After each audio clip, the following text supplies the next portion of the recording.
Copywriting. Étudiez votre marché ou mourrez. Copywriting. Étude de marché. Quel rapport entre les deux? Et surtout, pourquoi est-ce que votre business est destiné à la faillite si vous n'étudiez pas votre marché?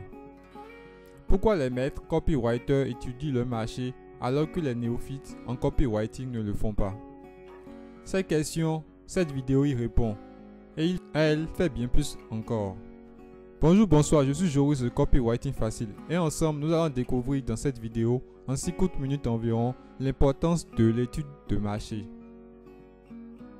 Copywriting, l'importance de l'étude de marché. Copywriting, rédaction publicitaire et commerciale, étude de marché. Quel est le rapport?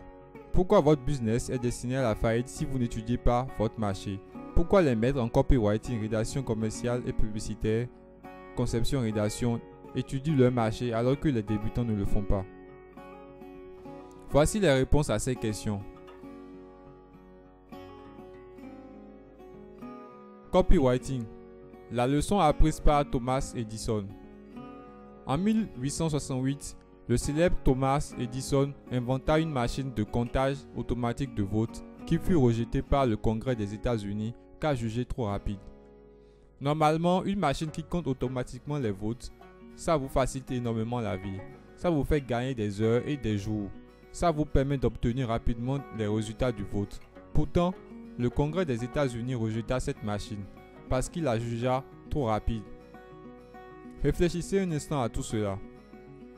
Ce jour-là, Thomas Edison ne vendit pas, mais pas parce que le produit était mauvais. Au contraire, le produit était plus que bon, très performant. Un peu trop même, trop rapide au goût du client. Attention, prenons conscience d'un fait important. Le Congrès des États-Unis n'a pas rejeté la machine au motif qu'il n'avait pas besoin d'une machine de comptage automatique de vote. Il en ressentait bel et bien le besoin.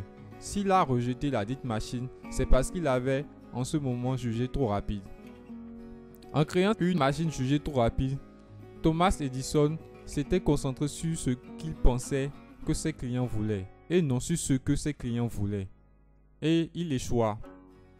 Ce jour-là, Thomas Edison ne vendit pas, non pas parce qu'il était mauvais dans l'art de la vente. Thomas Edison était plutôt très bon là-dedans. Si bon qu'à seulement 12 ans, il monta une affaire florissante de vente de journaux. On peut donc supposer qu'il fit ce jour-là, il avait 21 ans à l'époque, une brillante présentation et démonstration de sa machine de comptage automatique de vote. Pourtant, il ne vendit pas. Cet épisode de sa vie amena Thomas Edison à tirer une leçon cruciale. Ne jamais créer un produit dont ses clients ne veulent pas. Autrement dit, cherchez toujours à savoir ce que ses clients veulent avant de le créer et de le vendre. Fait en premier lieu son étude de marché. La suite appartient à l'histoire. Thomas Edison devint milliardaire. Comprenons-nous bien, nous ne voulons pas dire par là que la vente à l'oral et le copywriting vente par écrit ne sont pas indispensables pour vendre beaucoup. C'est plutôt le contraire. Pour mieux vous en rendre compte, lisez donc l'article Pourquoi le copywriting vente par écrit est capital à votre succès. Je vous en donne le lien juste en dessous de cette vidéo. Ce que nous voulons dire par là, c'est qu'un excellent copywriting commence tout d'abord par une bonne connaissance de vos clients, de leurs besoins et de ce qu'ils désirent. Et pour connaître vos clients, il vous faudra les étudier. C'est en étudiant soigneusement vos clients potentiels, c'est en étudiant votre marché que vous saurez quelle offre va les séduire à coup sûr, quelle offre va être irrésistible à leurs yeux. En effet, si vous ne savez pas quoi leur proposer pour qu'ils se jettent dessus sans pouvoir y résister, comment le leur proposerez-vous? C'est quasi impossible, sauf si mais la chance est avec vous.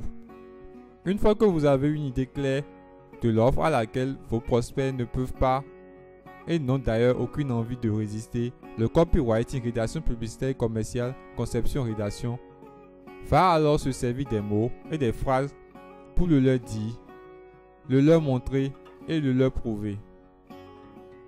Si vous n'avez pas cette offre irrésistible et ne faites pas tout au moins des tests pour la trouver avant de vous adresser à la totalité de vos prospects, votre copywriting ne fera que leur dire, montrer et prouver que vous ne l'avez pas. l'échec commercial de Chrysler va davantage vous édifier sur cette vérité. Copywriting. La très dure leçon apprise par Chrysler. La dure leçon de copywriting, d'études de marché et de marketing apprise par Chrysler, la voici. En 1948, dans le but de montrer que leur niveau de vie s'était élevé, les Américains décidaient qu'ils voulaient désormais des voitures plus longues, plus larges et plus basses. Chrysler voulut renverser la tendance en offrant une voiture belle, fonctionnelle, avec plus d'espace à l'intérieur, mais plus courte et plus petite à l'extérieur. Une campagne de plusieurs multimillions de dollars fut préparée par l'une des meilleures agences publicitaires du pays, mais les résultats furent catastrophique. Notez bien que Chrysler a investi plusieurs multimillions de dollars dans cette campagne et notez bien qu'elle a confié la dite campagne à l'une des meilleures agences publicitaires et donc de copywriting des États-Unis. Pourtant, cette campagne a été un flop. Vous voyez, la première règle, marketing et copywriting à suivre si vous voulez encaisser des ventes massives, c'est de vendre ce que vos clients potentiels veulent acheter. Si vous ne vendez pas ce qu'ils veulent acheter, vous ne vous enrichirez jamais. Vos efforts seront inutiles ou très peu productifs. Vendez donc ce que vos clients potentiels veulent acheter. Mais attention, pas ce que vous pensez qu'ils veulent acheter, mais bien ce qu'ils veulent acheter.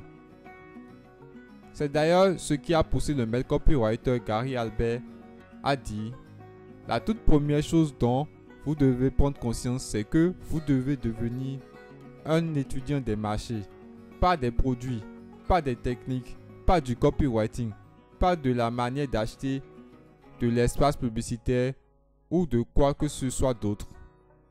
Bien sûr, toutes ces choses sont bel et bien importantes et vous devez les étudier.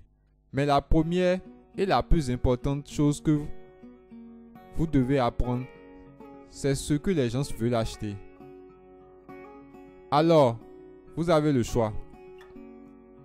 Vous appuyez sur l'expérience des grosses entreprises, Chrysler ou de très grands entrepreneurs Thomas Edison pour comprendre tout de suite le message véhiculé par cet article et commencer à faire votre étude de marché ou attendre d'échouer lourdement avant de le prendre en considération.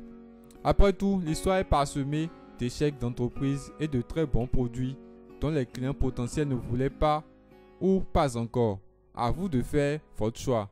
Rappelez-vous tout simplement que même le maître copywriter Christian Godefroy étudiait son marché avant d'y consacrer d'importantes ressources.